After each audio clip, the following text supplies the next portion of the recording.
माधवपुर नाम का एक गांव था जिसमें गरीब बबीता अपने पति और बेटी राधा के साथ एक झोपड़ी में रहती थी। बबीता का पति महेश एक दूधिया था। उसके पास एक गाय थी जिनका दूध बेचकर वो अपना घर चलाता था। एक रोज, सुनिए जी, आज मैंने थोड़ी लस्सी भी बनाई है। कल थोड़ा दूध बच गया था तो मैंने लस्सी बना ली। इसमें मैंने मसाला बनाकर तैयार कर लिया है। आप चाहोगे तो इसे भी बेच आना। ठीक है बबीता।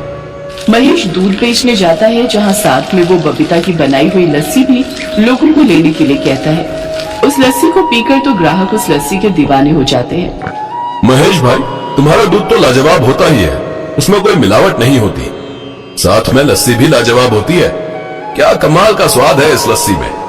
महेश उस दिन बहुत खुश होता है क्योंकि उसकी अच्छी खासी कमाई जो हुई थी। वो घर आकर ये बात अपनी पत्नी को बताता है। देख बबीता, आज तुम्हारी लस्सी के कारण हमें कितनी कमाई हुई है। अब इन पैसों से हम सबसे पहले अपनी मुनिया के लिए पंखा लाएंगे। बेचारी गर्मी में इसका बुरा हाल हो जाता है। ठीक कहते हो जी, घर में पंखा आ जाएगा तो गर्मियां कट ही जाएंगी। अब देखना हमारे बुरे दिन कैसे खत्म होते हैं। अब हम भी खूब पैसे कमाएंगे।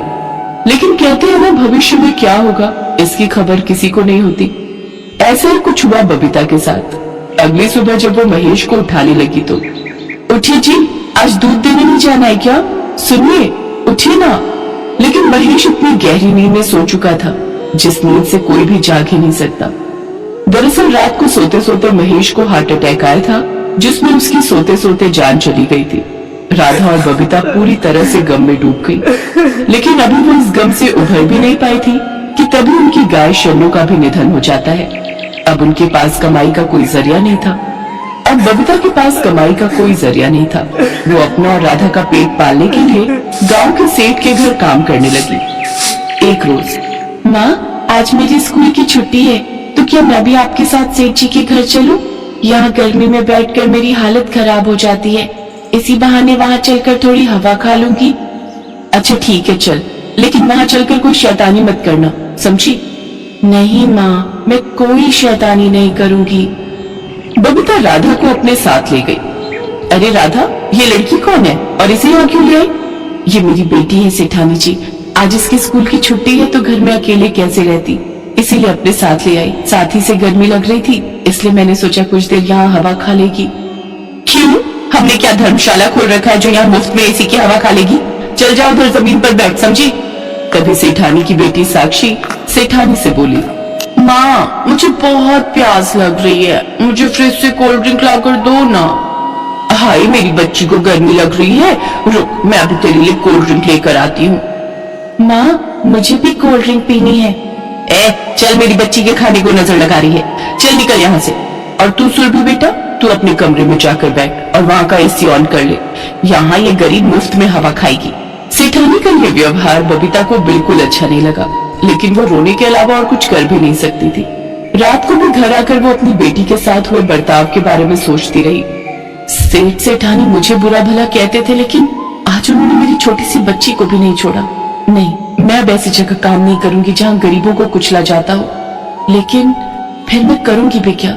आज वो होते तो हमें सोचने की जरूरत नहीं पड़ती। हमारा दूध का काम ठीक ही था, साथ में लस्सी के काम से भी अच्छी कमाई होने लगी थी। लस्सी, हाँ, मसाले वाली लस्सी। हाँ, लस्सी। गर्मियों का मौसम है, मेरा ये काम जमकर चलेगा। कल सेठानी से पगार मिल जाएगी, फिर मैं अपना काम शुरू करूंगी। बबीता अगले दिन सेठानी के यहाँ जाती है और अपनी पगार लेने के बाद उससे कहती है, अब कल से कोई नई काम वाली ढूंढ लेना, क्योंकि जहाँ मासूम बच्चों और गरीबों की कोई कदर नहीं होती, ऐसे छोटे लोगों के घरों में मैं काम नहीं करती। बबीता एक पुराना ठेला और लस्सी लेकर आती है, जिसमें वो अपने हाथ का मसाला बनाकर मीठी लस्सी बेचती है। लस्सी पी लो लस्सी, मीठी नमकीन लस्सी, 20 रुपए ग्लास, सिर्फ 20 रुपए। गर्मी में लस्सी रामबाण का काम करती है। धीरे धीरे उसके ग्राहक बढ़ने लगते हैं और उसे एक एक दिन में महीने की पगार जितनी कमाई होने लगती है। वो इसी तरह अपने काम को बढ़ाती जाती है। अब उसने अपने लिए नया घर ले लिया, जिसमें एसी, पंखा, कूलर सब लगा हुआ था। राधा और बबीता अब अपने नए घर में खुशी से रहने लगे।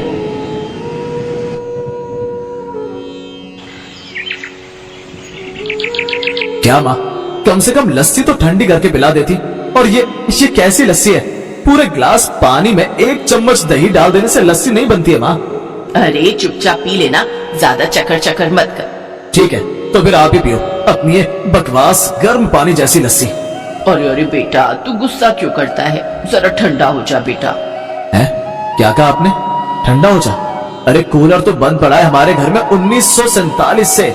कबूतर रहते हैं उसमें अपने पूरे परिवार के साथ। सिर पे लटका ये पंखा आग उगलता है आग, और आप कह रही हो कि ठंडा हो जाओ? माँ बस भी करो, इतनी कंजूसी भी ठीक नहीं है। चुप कर, मुझे सिखाने चला है। अगर इतना सोच समझ कर नहीं चलती ना तो। बस बस, अब फिर से आप अपना बचत पुराण मत शुरू करो, जा रहा हूं मैं। इतना कहकर रंजीत वहां से चला गया। रंजीत जब छोटा था तभी उसके पिता की एक हादसे में मौत हो गई थी, जिसके बाद उसकी माँ कमला ने बड़ी मेहनत और मुश्किलों से रंजीत को पाल पोस कर बड़ा किया था। पैसों की दिक्कत हमेशा से थी, तो कमला ने भी हमेशा सोच समझकर पैसे खर्च किए, और तब जाकर वो रंजीत को पढ़ा लिखा सकी। लेकिन ये बचत की आदत कब कंजूसी में बदल गई, कमला को भी पता नहीं चला।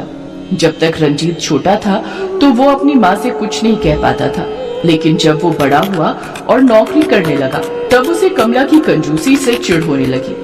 लेकिन जब भी रंजीत कमला से कंजूसी छोड़ने को कहता तो वो गुस्सा हो जाती। और फिर एक दिन, माँ मैं ऑफिस जा रहा हूँ, आज बहुत लेट हो गया, अब वही खाना ऑफिस की कैंटीन से खा लूंगा, ठीक है ना? ओए रुक जा, ये ले अपना टिफिन लेता जा। अरे वाह, पर आप तो कह रही थी कि आज सब्जी नहीं बनी है। हाँ तो सब्जी नहीं बनी तो मैंने तेरे लिए पराठों के साथ आम का अचार रख दिया है टिफिन में। माँ आप भी ना। अरे क्या हो गया? रहने दो आप, मैं खा लूंगा पराठे और आपका ये शाही अचार। रंजीत मुंह बनाकर चला गया। वो कहना तो बहुत कुछ चाहता था लेकिन कुछ कह नहीं पाया। उधर ऑफिस में लंच टाइम पर रंजीत ने कैंटीन से सब्जी खरीदी और पराठों के साथ खाने लगा। खाना खाते हुए वो गहरी सोच में था। हे भगवान, क्या होगा मेरी माँ का? उनकी ये कंजूसी कब जाएगी? रंजीत का मानना था कि जब तक वो नहीं कमा रहा था तब तक कमला की कंजूसी जायज थी, लेकिन अब जब वो अच्छा खासा कमा रहा था तो वो चाहता था कि कमला अब उसके पैसों से सारी सुख सुविधाओं का फायदा उठाए। पर कमला खुद को बदलने के लिए बिल्कुल तैयार नहीं थी। फिर एक शाम, क्या हो गया माँ, आप ऐसे घर के बाहर क्यों बैठी हो? अरे वो घर के अंदर बहुत उमस हो रही है। आज तो पंखा भी फुल स्पीड में चला लिया, लेकिन ये गर्मी, अरे अरे अरे बाप रे बाप, मार ही डालेगी। माँ हम एसी ले लेते हैं। पता है मेरे ऑफिस में जो एसी लगे हैं वहाँ बैठकर पता ही नहीं चलता कि बाहर कितनी गर्मी पड़ रही है। अच्छा, वैसे कितने का आता है ये एसी? बढ़िया एसी पड़ जाएगा करीब 30,000 का। है? बाप रे, इतना महंगा?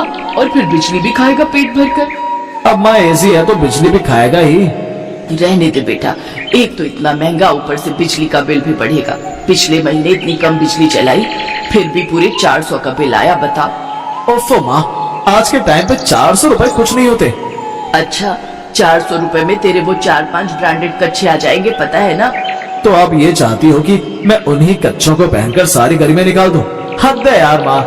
रंजीत खिसियाकर घर के अंदर चला गया। फिर अगले दिन, अब रंजीत तैयार हो गया क्या? हाँ माँ, पर माँ अभी भी सोच लेते हैं, अभी मेरी उम्र ही क्या है? ये सुनो, पूरा 25 का हो गया, अब नहीं तो कब शादी करेगा जरा बता तो। कमला रंजीत को उसकी शादी के लिए लड़की दिखाने ले जा रही थी। रंजीत ने जब ममता को देखा तो पहली ही नजर में उसे दिल दे बैठा। वो बहुत सुंदर और सुशील थी। कुछ ही दिनों में चटमंगनी और पटब्याह भी हो गया। ममता विदा होकर अपने ससुराल आ गई। फिर अगली सुबह ममता जल्दी उठ गई। उसे प्यास लगी थी तो वो किचन के पास आई, जहाँ उसने फ्रिज देखा, लेकिन फ्रिज खोलते ही वो चौंक गई। हैं? ये क्या? फ्रिज में कपड़े कौन रखता है? कमला के घर में फ्रिज तो था पर उसने कभी फ्रिज को चलाया ही नहीं, बल्कि वो तो फ्रिज को अलमारी की तरह इस्तेमाल करती थी। ममता फ्रिज को देख ही रही थी कि तभी पीछे से कमला आ गई। क्या देख रही हो बेटी? वो फ्रिज में कपड़े ये? अरे वो हुआ यूं कि सूटकेस में छेद हो गया था तो मुए चूहे उसके अंदर घुसकर कपड़े कुतरने लगे, तो आपने कपड़े फ्रिज में रखने शुरू कर दिए। पर ठंडा पानी वो कहाँ मिलेगा माँ जी? पानी? अरे वो तो रहा सामने उस घड़े में, हम उसी से पानी पीते हैं। और पता है ये तेरे ससुर जी लाए थे जब रंजीत मेरी गोद में था। इस घड़े का पानी इतना ठंडा होता है ना कि दुनिया भर के फ्रिज फेल हैं इसके आगे। अब अच्छा ठीक है, जैसे जैसे वक्त गुजरा ममता समझ गई कि उसकी सास आला दर्जे की कंजूस है। फिर एक शाम, माँ जी अब टीवी देखें। अरे क्या करोगी टीवी देखकर, टीवी पर भी ना आजकल बस गंदगी ही दिखाई जा रही है। हाँ ये भी ठीक है, टीवी से अच्छा तो पड़ोसियों और दोस्तों से ही बात कर लो। अरे माँ जी याद आया, वो जब कल मैं छत पर कपड़े सुखाने गई थी ना, तो बगल वाली आंटी भी छत पर ही थी। मैंने उन्हें नमस्ते कहा पर उन्होंने कोई जवाब ही नहीं दिया। उन्हें कुछ कम सुनाई देता है क्या? क्या? अरे उसे कम सुनाई नहीं देता, बल्कि उसने तुझे अनसुना कर दिया।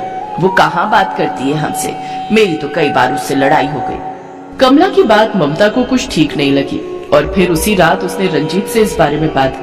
देखो ममता, जिन आंटी को तुमने देखा था उनका नाम जानकी है।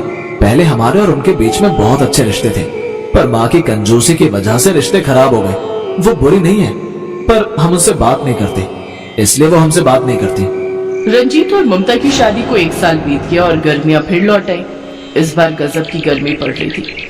फिर एक दिन ममता की तबीयत अचानक खराब हो गई, उसे तेज बुखार था। ममता ने रंजीत को फोन किया तो वो ऑफिस से दौड़ा चला आया।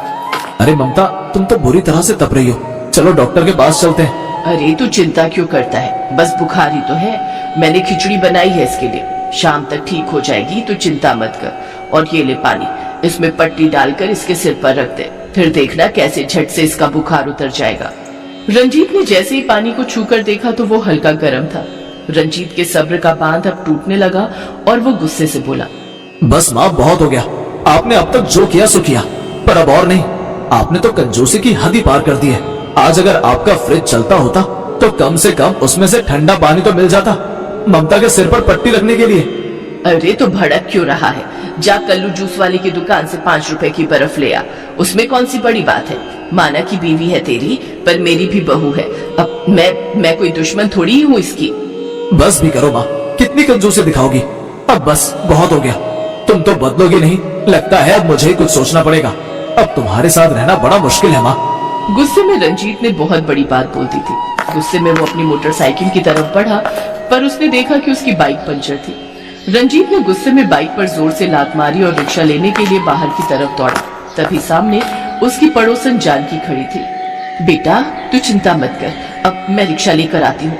तू ये ले, ये फ्रिज का ठंडा पानी है, तू जाकर बहू के सिर पर ठंडी पट्टी रख दे, तब तक मैं रिक्शा ले आती हूँ। थैंक यू आंटी, पर आपको कैसे पता चला? अरे जब तू अपनी माँ से लड़ रहा था तो मैं बाहर ही थी, मैंने सब सुन लिया था। अब जल्दी कर। फ्रिज के ठंडे पानी की पट्टी रखते ही ममता को आराम आने लगा।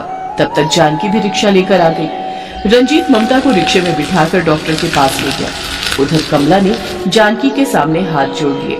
मुझे माफ कर दे जानकी। अरे अरे क्या कर रही है, रहने दे, तेरी बहू मेरी बहू।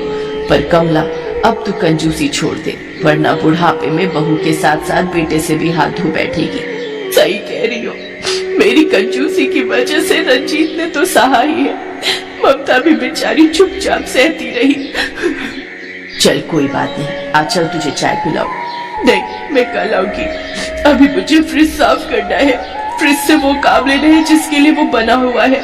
अपने बेटे बहू से दूर हो जाने के जिक्र भर से ही कमला सिहर उठी थी, तो अब जाकर उसकी समझ में आया कि उसे बदलना ही होगा। और इसकी शुरुआत कमला के उस फ्रिज से ही हुई, जो अब तक बस एक अलमारी बनकर कोने में पड़ा था।